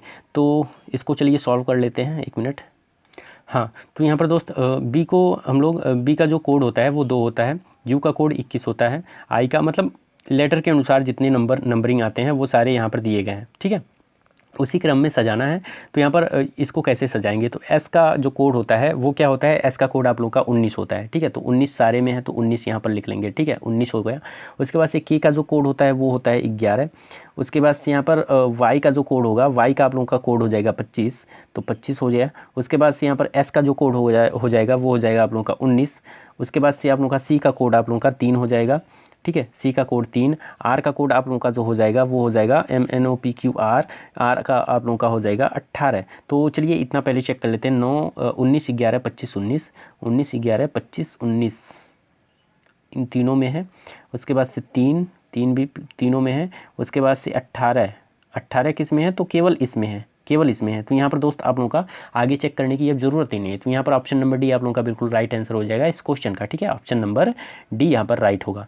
नेक्स्ट क्वेश्चन यहाँ पर दोस्त ब्लड रिलेशन से क्वेश्चन पूछे गए थे, उसको देख लेते हैं। तो ए बी का पति है, ठीक है, ए जो है वो बी का पति हो जाएगा, डबल बॉन्डिंग माइनस ये प्लस हो जाएगा। उसके बाद से दिया है सी बी का भाई है, तो बी का भाई सी हो जाएगा प्लस, ओके। उसके बाद से दिया है डी बी का पिता है, तो यहाँ पर डी जो हो जाएगा वो बी का पिता है, मतलब ए का ससुर हो जाएगा। और ई बी का बेटा है, तो ई जो है ये बी का बेटा हो जाएगा, प्लस हो जाएगा। और ये पिता है तो प्लस हो जाएगा। और एफ़ ए की बेटी है, तो एफ़ ए की बेटी हो जाएगी, एफ़ ये माइनस हो जाएगा, ठीक है। उसके बाद से दिया है एफ़ और डी के बीच, मतलब एफ़ और डी के बीच क्या संबंध है, मतलब कि लड़की की माँ की पिता क्या कहलाते हैं, नाना कहलाते हैं। तो नाना और पोती का संबंध हो जाएगा, उसको ग्रैंडफादर एंड ग्रैंड डॉटर भी बोल सकते हो। तो दादा पोती का यहाँ पर संबंध होगा, ऑप्शन नंबर सी इस क्वेश्चन का राइट आंसर हो जाएगा, ठीक है। नेक्स्ट क्वेश्चन की तरफ मूव करते हैं, ये भी ब्लड रिलेशन से क्वेश्चन था। यहाँ पर दिया है सुधाकर सुधा का पति है, ठीक है। यहाँ पर मैं सुधाकर बना लेता हूँ, सुधाकर सुधा का पति है, डबल बॉन्डिंग ये माइनस ये प्लस, ओके। उसके बाद से सुधाकर सुमेधा के नाना है, सुधाकर जो है वो सुमेधा के नाना है, मतलब कि सुमेधा के नाना हो जाएंगे, तो मतलब कि इनकी कोई बेटी रही होगी, उनको माइनस से डिनोट करते हैं। और यहाँ पर नीचे इसकी बेटी रही होगी, जिसको हम लोग यहाँ पर सुधाकर सुमेधा के नाना है, तो यहाँ पर सुमेधा, नीचे सुमेधा आएगा, ठीक है, ये सुमेधा हो जाएगा। उसके बाद से दिया है और सुधा सोमेश की दादी है, सुधा जो है वो सोमेश की दादी हो जाएगी। दादी कब होगी कि इसका कोई बेटा रहा होगा, और इसकी जो है सोमेश की दादी है ना, तो यहाँ पर कोई नीचे इसका भी बेटा रहा होगा सोमेश, जो कि प्लस है, इसकी तभी दादी होगी, ठीक है। ये प्लस होगा और ये माइनस होगा। उसके बाद से यहाँ पर दोस्त ये सुमेधा हो गया, ये सोमेश हो गया, ठीक है। उसके बाद से यहाँ पर दिया है राकेश और रितिका सुमेधा के माता पिता हैं, सुमेधा के, अच्छा यहाँ पर राकेश ये हो जाएगा, राकेश और राकेश ये हो गया। उसके बाद से राकेश और रितिका ये हो जाएगी, रितिका ये हो जाएगी, और राकेश ये हो जाएगा, माता पिता हैं, ठीक है। जबकि सोमेश रोमेश और रोमा का बेटा है, अच्छा, रोमेश और रोमा का बेटा है। तब यहाँ पर दिया है राकेश और रितिका सुमेधा के माता पिता हैं, ठीक है। अच्छा, तो यहाँ पर दोस्त आप लोगों का ये जो राकेश हो जाएगा यहाँ पर आ जाएगा, ठीक है, राकेश यहाँ पर आ जाएगा, ठीक है, ये हो गया। उसके बाद से जो माता पिता हैं राकेश और रितिका, क्योंकि ये दोनों भाई हैं ना, भाई बहन है, तो ऐसा तो होगा नहीं भाई बहन शादी करेंगे, तो ठीक है, यहाँ पर सही क्वेश्चन यहाँ पर दिया है, राकेश और रितिका जो है ये इसके जो सुमेधा की माता पिता हैं। और जबकि रोमेश और रोमा का बेटा है, तो रोमेश ये हो जाएगा, ये रोमेश होगा, ठीक है। इसको मैं डिलीट कर लेता हूँ, 1 मिनट, यहाँ पर रोमेश होगा, ठीक है, यहाँ पर रोमेश हो जाएगा, रोमेश और रोमा, यहाँ पर रोमा हो जाएगी, ठीक। उसके बाद से रोमेश और रितिका के बीच क्या संबंध है, रोमेश और रितिका के बीच क्या संबंध होगा, क्योंकि ये भाई बहन होंगे ना, ये भाई बहन होंगे, क्योंकि दोनों एक ही पिता और माता के संतान है, तो ये भाई बहन होंगे, रोमेश और रितिका। तो यहाँ पर दोस्त आप लोगों का जो राइट आंसर हो जाएगा इस क्वेश्चन का वो हो जाएगा ऑप्शन नंबर डी, भाई बहन, ठीक है, भाई बहन। ये आप लोगों का थोड़ा बीच में ये यहाँ पर कंफ्यूज करने के लिए क्वेश्चन दिया था, तो इससे आप लोग कंफ्यूज मत होइएगा। आप लोग जैसे ही फिगर बनाओगे ना, आप लोगों को पूरा तरीके से कंफर्म हो जाएगा, आप लोगों को पता चल जाएगा इनके बीच क्या रिलेशन था। तो यहाँ पर ऑप्शन नंबर डी बिल्कुल राइट आंसर हो जाएगा। नेक्स्ट यहाँ पर दिया है रत्नाकर कहता है, यहाँ पर रत्नाकर को मैं बना लेता हूँ। रत्नाकर कहता है मैं रश्मि का भाई हूँ, ठीक है, रश्मि यहाँ पर बना लेता हूँ, ये माइनस से इसको डिनोट कर दे रहा हूँ और ये प्लस हो जाएगा, ठीक है, रश्मि का भाई हूँ। और उसके बाद से दिया है जो सदानंद और सुरेखा की पोती है, तो पोती कब होगी, सदानंद और सुरेखा की, तो सदानंद यहाँ पर ऊपर बना लेता हूँ, सदानंद और सुरेखा दोनों पति पत्नी हैं और इनकी ये पोती है। पोती कब होगी, इनका या तो बेटा कोई रहा होगा, उनकी बेटी ये हो तभी तो पोती होगी, तो यहाँ पर प्लस हो जाएगा, या तो बेटी रही हो उनकी लड़की हो तभी पोती होगी, ठीक है, इसको मैं प्लस माइनस कुछ भी हो सकता है। रश्मि कहती है मैं रजनी की बेटी हूँ, ठीक है, तो अब रजनी की बेटी हूँ तो यहाँ पर रजनी में बना लेता हूँ, ठीक है। जो सुरेखा की बहू है, तो सुरेखा की बहू है, सही बात है, सुरेखा की बहू है, तो सुरेखा की बहू है ये रजनी, ठीक है। और सुरेखा का बेटा भी कोई होगा, तो सुरेखा, रत्नाकर और सदानंद के बीच अब क्या संबंध है, यहाँ पर सदानंद दिया है ना, रत्नाकर और सदानंद के बीच अब क्या संबंध है, क्योंकि रश्मि यहाँ पर रजनी यहाँ पर इसकी बहू है, रजनी की बेटी रश्मि है, तो रजनी का बेटा रत्नाकर है, तो यहाँ पर दोस्त सदानंद और रत्नाकर के बीच क्या संबंध हो जाएगा, सदानंद और रत्नाकर के बीच दादा और पोता का संबंध होगा, ठीक है। तो यहाँ पर दोस्त आप लोगों का जो राइट आंसर होने वाला है वो हो जाएगा ऑप्शन नंबर बी, दादा और पोता। ओके, उसके बाद से नेक्स्ट क्वेश्चन ये रहा, यहाँ दिया है ए बी का अर्थ है ए बी का पति है, मतलब कि ए एंड बी का अर्थ है ए बी का पति है, तो ये वाला आप लोगों का तो निम्नलिखित में से कौन सी अभिव्यक्ति अर्थ निश्चित रूप से यह तय करेगा कि एस टी का भाई है। तो आप लोग इसको अगर सही तरीके से आप लोग इसको एक्सप्लेन करोगे ना, यहाँ पर आप लोगों को ऑप्शन वाइज चेक करते हुए चलना है, ऑप्शन वाइज चेक करते हुए चलना है, जिस ऑप्शन से मैच कर जा रहा है, ठीक है। यहाँ पर ए एंड बी का अर्थ है ए बी का पति है, ए हैश का अर्थ है कि मतलब कि बी ए का बेटा है, मतलब @ बी का अर्थ है बी ए की बहन है, एंड ए% बी का अर्थ है बी ए का भाई है। तो इसी अनुसार यहाँ पर दोस्त ऑप्शन वाइज आप लोगों को चेक करते हुए चलना है, तब आप लोगों को यहाँ पर पता चल जाएगा, जिस ऑप्शन से ये पता चले कि एस टी का भाई है वही आप लोगों का राइट आंसर हो जाएगा। तो यहाँ पर मैं दे रहा हूँ आप लोगों को कि कौन सा राइट आंसर है, ठीक है। और आप लोग वैसे इस क्वेश्चन को आप लोग सॉल्व करिएगा, मैं आप लोगों के ऊपर छोड़ता हूँ, अगर आप लोगों का आंसर आता है तो आप लोग कमेंट जरूर करिएगा, ठीक है। तो यहाँ पर जो राइट आंसर हो जाएगा वो हो जाएगा आप लोगों का ऑप्शन नंबर डी, यहाँ पर ऑप्शन नंबर डी इसका राइट आंसर है, ठीक है। बाकी आप लोग इसको सॉल्व करिएगा। उसके बाद यहाँ पर दिया है नीचे दिए गए कथनों को पढ़ें, कोई टैबलेट कंप्यूटर नहीं है, तो टैबलेट जो है ये हो गया और कंप्यूटर ये हो गया, तो कोई टैबलेट कंप्यूटर नहीं, तो इनके बीच कोई संबंध नहीं है, तो क्रॉस कर देते हैं। सभी कंप्यूटर मोबाइल है, तो सभी कंप्यूटर जो होते हैं वो मोबाइल यहाँ पर दिया गया है। अब यहाँ पर चूज करना है कि कौन सा अनुसरण कर रहा है, तो कोई टैबलेट मोबाइल नहीं है, कोई टैबलेट मोबाइल नहीं है, बिल्कुल सही, कोई मोबाइल टैबलेट नहीं है, कोई मोबाइल टैबलेट नहीं है, तो ये भी आप लोगों का सही है। उसके बाद से सी वाला है कुछ मोबाइल कंप्यूटर हैं, ठीक है, कुछ मोबाइल कंप्यूटर हैं, कौन सा अनुसरण करता है ये दिया है ना, कुछ मोबाइल कंप्यूटर हैं, हाँ ये वाला आप लोगों का अनुसरण करेगा, ये वाला, ठीक है, सबसे ज़्यादा ये वाला कुछ मोबाइल कंप्यूटर होंगे, ठीक है। तो यहाँ पर ऑप्शन नंबर सी बिल्कुल राइट आंसर हो जाएगा, ठीक है, 79 का ऑप्शन नंबर सी यहाँ पर राइट आंसर हो जाएगा। उसके बाद से नेक्स्ट क्वेश्चन ये रहा, यहाँ दिया है सभी जेब्रा घोड़े हैं, ठीक है, सभी जेब्रा घोड़े हो जाएंगे GH, ठीक, और सभी घोड़े गधे हैं, सभी घोड़े यहाँ पर इसको H से डिनोट कर ले रहा हूँ मैं, और गधे को A से डिनोट करता हूँ क्योंकि S होता है, S मीन्स गधा होता है, ठीक है। उसके बाद से दिया है कौन सा निष्कर्ष तार्किक रूप से अनुसरण कर रहा है, तो यहाँ पर दोस्त आप लोगों का जो राइट आंसर होगा यहाँ पर देख लेते हैं, सभी जेब्रा गधे हैं, सभी जेब्रा गधे हैं, सही है।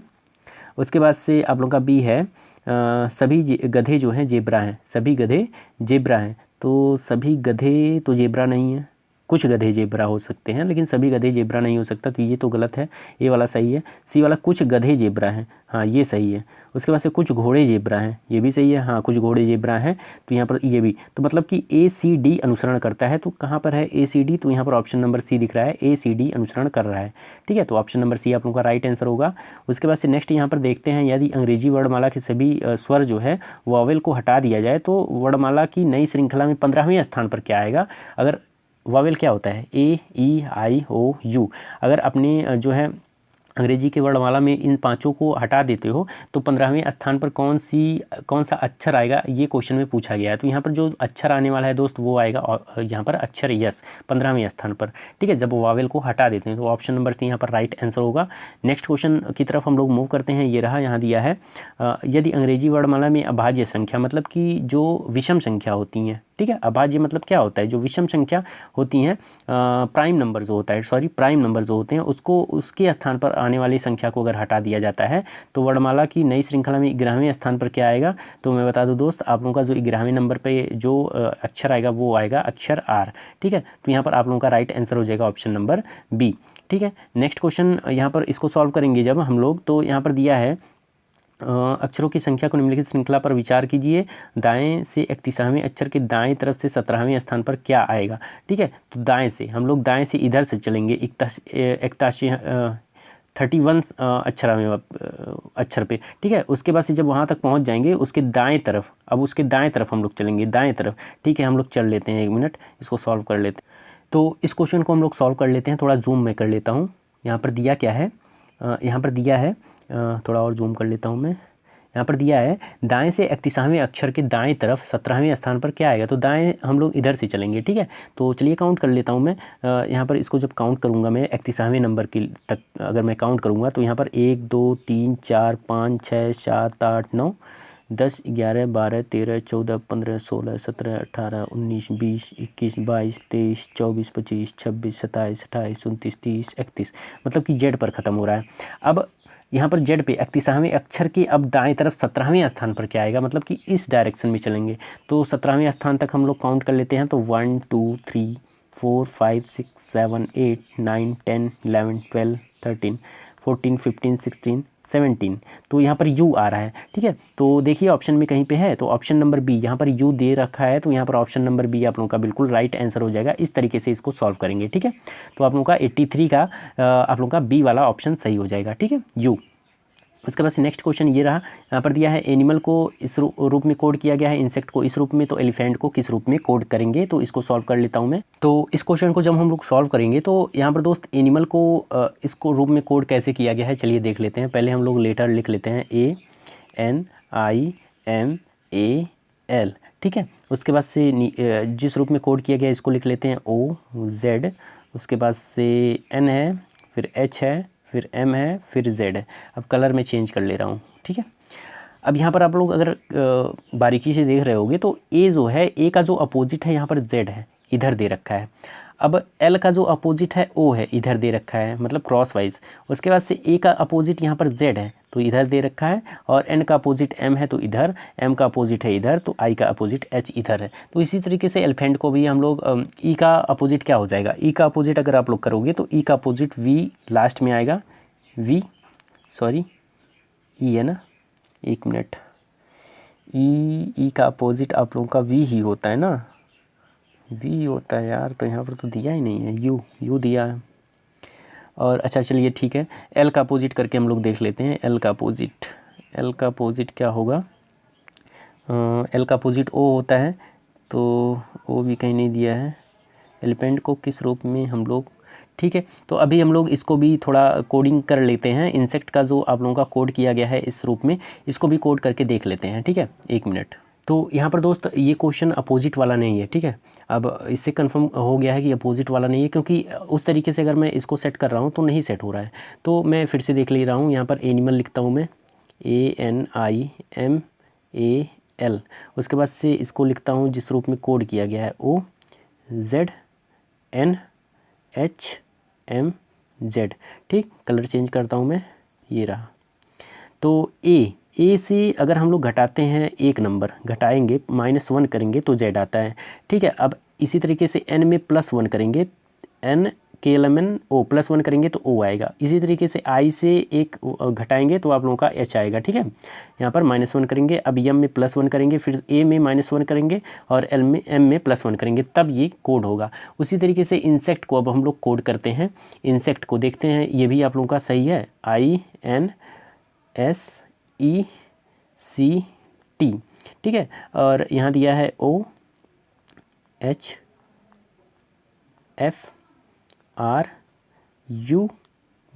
ठीक है। अब I से -1 करेंगे तो आप लोगों का H आएगा, ठीक है। -1 करेंगे तभी तो H आएगा, तो I के पहले H आता है, तो -1 करेंगे तभी H आएगा। अब N में +1 करेंगे तो KLMNO, ठीक है। S से -1 करेंगे R, E में +1 करेंगे F, सी में -1 करेंगे बी, तो टी में +1 करेंगे तो यू आ जाएगा। इसी तरीके से एलिफेंट वाले को हम लोग कर लेते हैं। तो एलिफेंट वाले का क्या हो जाएगा, ई में -1 करेंगे तो ई किसके बाद आता है, A B C D, D के बाद आता है आप लोगों का ई, तो यहाँ पर डी हो जाएगा। अब एल में +1 करेंगे तो K L M, M D आएगा, ठीक है, यम डी, तो ये 3 तो हैं सही। उसके बाद से अब नेक्स्ट वाले को देख लेते हैं। तो ई पे -1 करेंगे तब फिर डी आएगा, ठीक है, क्या आएगा, डी आएगा। और पी को माइनस करेंगे जब पी में +1 करेंगे तो K L M N O P Q आएगा, डी के पहले क्यू आएगा, तो M D Q D, M D Q D कहाँ पे है, तो एम डी क्यू डी इसमें भी है, इसमें भी है, ये वाला और ये वाला दोनों कैंसिल हो जाता है। उसके बाद से बचा एच, एच में -1 करेंगे तो एच में -1 करेंगे तो जी एच, जी आएगा पहले। उसके बाद से ए में +1 करेंगे तो ए बी आएगा, तो बी जी आएगा, ठीक है, तो बी जी इसमें भी है लेकिन इसमें ई जी है, ठीक है। तो आप लोगों का ऑप्शन नंबर डी बिल्कुल सही हो जाएगा, आगे चेक करने की कोई ज़रूरत ही नहीं है, ठीक है। ऑप्शन नंबर डी यहाँ पर राइट आंसर हो जाएगा, ठीक है। आप लोगों को समझ में आया कि नहीं ये क्वेश्चन, ठीक है, उम्मीद करता हूँ आप लोगों को समझ में आया होगा। तो यहाँ पर दोस्त इस तरीके से किया गया है, जैसे कि ए का -1 किया गया है, एन का +1 किया गया, आई का -1, एम का +1, ए का -1, एल का +1, ठीक है। इस तरीके से इसको भी सेट करेंगे तो यहाँ पर ऑप्शन नंबर डी आप लोगों का राइट आंसर हो जाएगा, ठीक है। उसके बाद से नेक्स्ट क्वेश्चन की तरफ मूव करते हैं। ये रहा आप लोगों का नेक्स्ट क्वेश्चन, यहाँ पर दिया है उस शब्द युग्म का चयन करना है जो निम्नलिखित श्रृंखला में अगला आएगा। तो इसको हम लोग देख लेते हैं। तो इस क्वेश्चन को कैसे सॉल्व करेंगे, तो यहाँ पर दिया है डी जी जे एम पी एस, इसके बीच कैसे संबंध है। तो डी के बाद जी कब आएगा, A B C D E F G, मतलब कि +3 यहाँ पर ऐड करना पड़ेगा तब जी आएगा। जी के बाद जे कैसे आएगा, तो जी एच आई जे, यहाँ पर भी +3, ऐसे ही +3 करके एस तक आया है, ठीक है। यहाँ पर आप लोग डी में +3 ऐड करोगे तो जी आएगा, जी में +3 ऐड करोगे तो जे आएगा, जे में +3 ऐड करोगे तो एम आएगा, एम में +3 ऐड करोगे तो पी आएगा, पी में +3 ऐड करोगे तो एस आएगा। इसी तरीके से एस में +3 ऐड करोगे तो वी आएगा, ठीक है।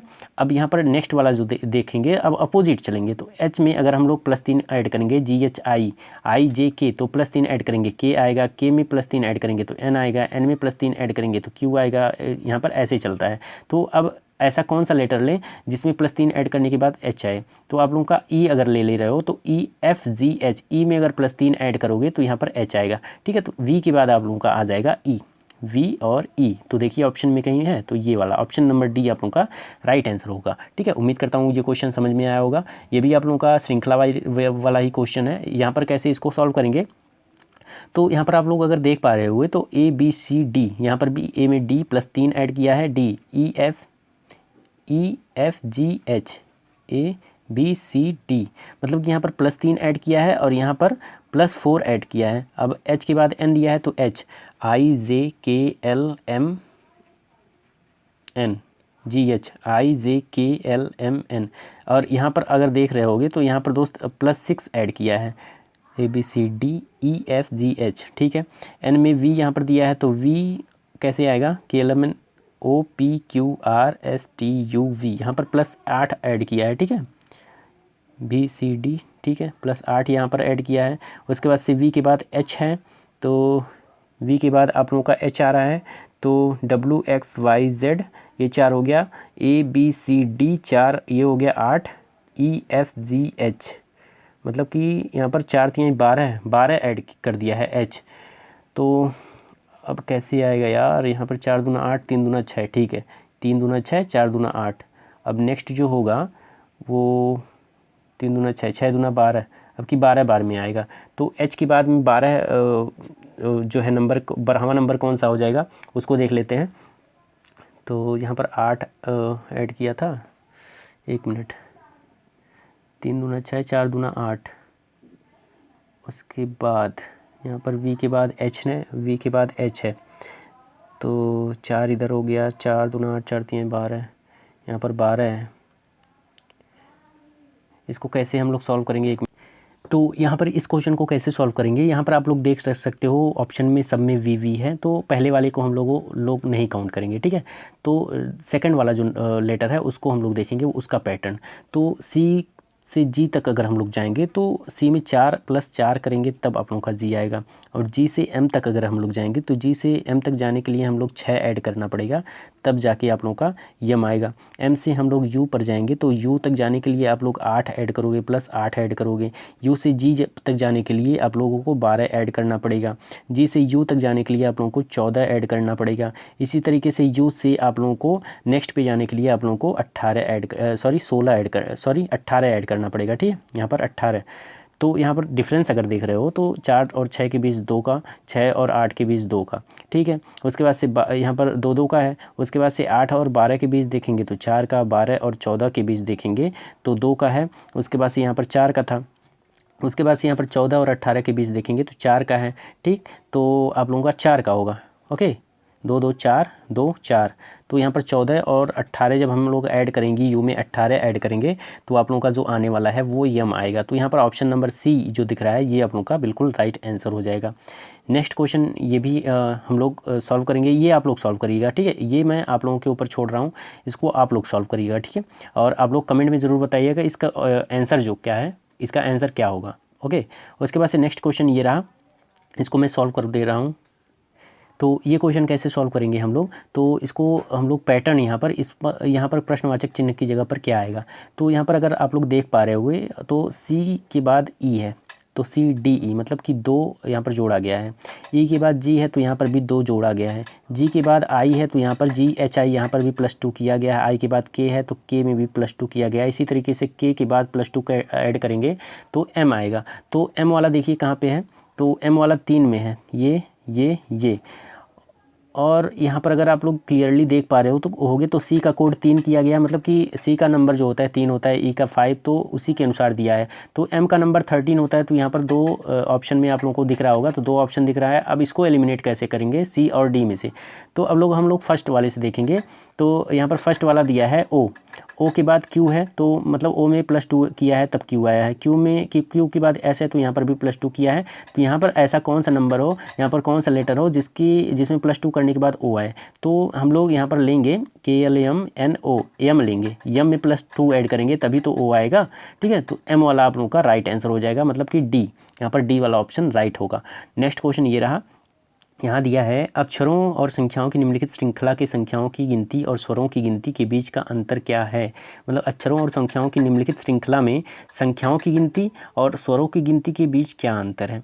तो ठीक है, संख्याओं की गिनती क्या है यहाँ पर देख लेता हूँ। यहाँ पर हम लोग काउंट कर लेते हैं कितनी स्वर संख्याएँ हैं। तो आप लोगों का एक तो ये हो गया स्वर, उसके बाद से आप लोग आगे बढ़ोगे तो एक ये हो गया ई, उसके बाद से आगे बढ़ोगे आप लोग तो यहाँ पर ये नहीं रहा, AEIOU ये हो गया।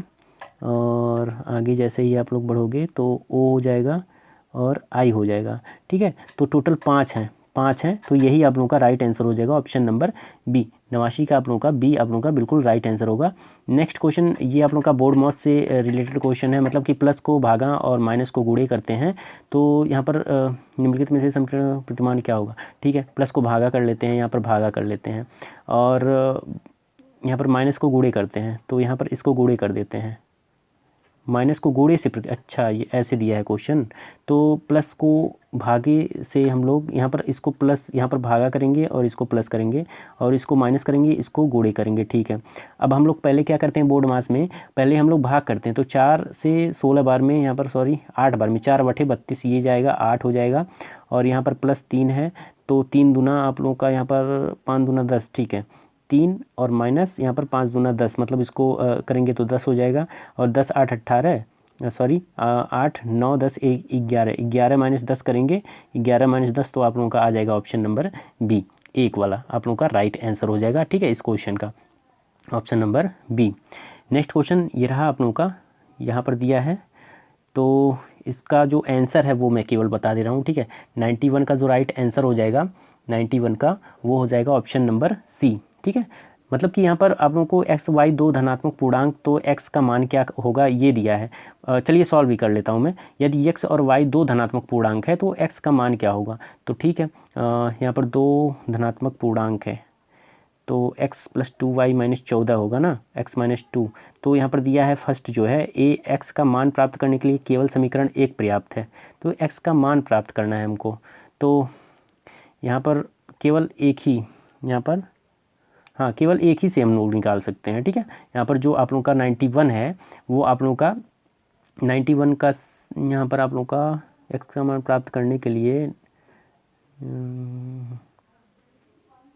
अच्छा, तो यहाँ पर दोनों जो है हमको एक्स का मान लेने के लिए यहाँ पर दोस्त, जैसे कि ये हमको x + 2y है इक्वल टू 14 दिया है, यहाँ पर x - y है इक्वल टू 2 दिया है। जब हम लोग इसको ऐड करेंगे तो प्लस प्लस यहाँ पर प्लस होगा और प्लस माइनस माइनस होगा, तो नहीं घटाएंगे हम लोग तो यहाँ पर माइनस हो जाएगा, तो ये कट जाएगा। तो x का मान पूछा है ना, तो काटेंगे क्यों, काटेंगे नहीं, यहाँ पर माइनस इसको ऐड करेंगे, ठीक है, तो प्लस करेंगे, यहाँ पर हम लोग प्लस करेंगे। तो प्लस करने के बाद यहाँ पर x की वैल्यू और y की वैल्यू दोनों निकल जाएगी, ठीक है। तो यहाँ पर दोस्त दोनों अलग अलग, जैसे कि यहाँ पर दिया है फर्स्ट, x का मान प्राप्त करने के लिए ना तो समीकरण 1 ना ही समीकरण 2 अकेले पर्याप्त है, परंतु दोनों एक साथ आवश्यक हैं। इन दोनों को की आवश्यकता होगी x की वैल्यू निकालने के लिए, तो इसलिए यहाँ पर ऑप्शन नंबर सी आप लोगों का बिल्कुल राइट आंसर होगा, ठीक है। नेक्स्ट क्वेश्चन की तरफ मूव करते हैं। ये भी ऐसे ही क्वेश्चन दिया है, यहाँ पर दिया है दिए गए प्रश्नों को पढ़ें और निर्णय लें कि प्रश्न का उत्तर देने के लिए निम्नलिखित विकल्प में से किस विकल्प की अतिरिक्त रूप से हमको सहायता आवश्यकता होगी। तो यहाँ पर प्रश्न दिया है सुधाकर रमेश से लंबा है, ठीक है, एस जो है वो रमेश से लंबा है, ठीक है, तो एस लंबा हो गया, और राजेश सुधाकर से छोटा है, तो राकेश सुधाकर से छोटा हो जाएगा, ठीक है। और उनमें से सबसे छोटा कौन है, सुधाकर रमेश से लंबा है और राजेश सुधाकर से छोटा है, ठीक है। तो उसमें से सबसे छोटा, तो यहाँ पर फर्स्ट दिया है रमेश सबसे लंबा व्यक्ति नहीं है, ठीक है, रमेश जो है वो सबसे लंबा व्यक्ति नहीं है, ये तो सही है, पहला तो सही है। सबसे छोटा कौन होगा, यहाँ पर दिया है सुधाकर सबसे छोटा व्यक्ति नहीं है, सुधाकर सबसे छोटा व्यक्ति नहीं है, ये भी सही है। राजेश सबसे लंबा व्यक्ति नहीं है, राजेश सबसे लंबा व्यक्ति नहीं है, तो यहाँ पर राजेश सुधाकर से छोटा है, मतलब सबसे लंबा व्यक्ति नहीं है, ये भी सही है। राजेश सबसे छोटा व्यक्ति नहीं है, तो राजेश, यहाँ पर दोस्त ये दो जो हैं राजेश और रमेश, इनमें हमको फाइंड करना है। तो यहाँ पर दिया है सुधाकर रमेश से लंबा है ना, तो जो यहाँ पर दोस्त दिया है राजेश छोटा व्यक्ति नहीं है, तो सबसे छोटा व्यक्ति राजेश, यहाँ पर इससे हम लोग फाइंड कर सकते हैं 92 का जो डी है उससे हम लोग फाइंड कर सकते हैं, क्योंकि यहाँ पर दिया है राजेश सबसे छोटा नहीं है, तो राजेश सबसे छोटा नहीं है तो कौन हो जाएगा, रमेश सबसे छोटा होगा, तो ऑप्शन नंबर डी से ही हम लोग फाइंड कर सकते हैं। उसके बाद से नेक्स्ट आप लोगों का ये दिया है, यहाँ भी इसी तरीके से इसको सॉल्व करना पड़ेगा हमको, ठीक है। तो यहाँ पर मैं आंसर बता दे रहा हूँ आप लोगों को, क्योंकि यहाँ पर टाइमिंग जो है ना बहुत ज़्यादा हो चुकी है, देख सकते हो आप लोग 1 घंटे 16 मिनट हो चुके हैं। अभी हमको जीके का भी क्वेश्चन सॉल्व करवाना है, तो 93 का जो राइट आंसर होगा आप लोग इसको सॉल्व कर लीजिएगा। 93 का जो राइट आंसर हो जाएगा वो हो जाएगा ऑप्शन नंबर सी, यहाँ पर आप लोगों का ये बिल्कुल राइट आंसर हो जाएगा। 94 यहाँ पर दोस्त आप लोगों का ब्लड रिलेशन का क्वेश्चन है, तो इसको आप लोग सॉल्व कर लीजिएगा। ब्लड रिलेशन का कैसे सॉल्व किया जाता है इसको मैंने पहले बताया आप लोगों को, तो यहाँ पर जो राइट आंसर हो जाएगा आप लोगों का इस क्वेश्चन का वो हो जाएगा ऑप्शन नंबर बी। उसके बाद से नेक्स्ट क्वेश्चन ये रहा, यहाँ दिया है ये भी ब्लड रिलेशन से रिलेटेड क्वेश्चन है, तो यहाँ पर राइट आंसर होगा आप लोगों का ऑप्शन नंबर बी, ठीक है, ऑप्शन नंबर बी यहाँ पर आप लोगों का राइट आंसर हो जाएगा। उसके बाद से नेक्स्ट क्वेश्चन आप लोगों का ये रहा 96, यहाँ पर जो राइट आंसर होगा आप लोगों का 96 का वो हो जाएगा option number D, option number D. बाकी क्वेश्चन आप लोग स्क्रीनशॉट ले सकते हो, इसका पीडीएफ भी मैं इसका लिंक अपने टेलीग्राम का लिंक दे दूंगा, वहाँ से आप लोग पीडीएफ को डाउनलोड कर सकते हो, ठीक है। यहाँ पर ऑप्शन नंबर डी आप लोगों का राइट आंसर हो जाएगा, ऑप्शन नंबर डी। 96 का 97 का आप लोगों का जो राइट आंसर होगा वो हो जाएगा ऑप्शन नंबर डी, इसका भी राइट आंसर होगा, ठीक है।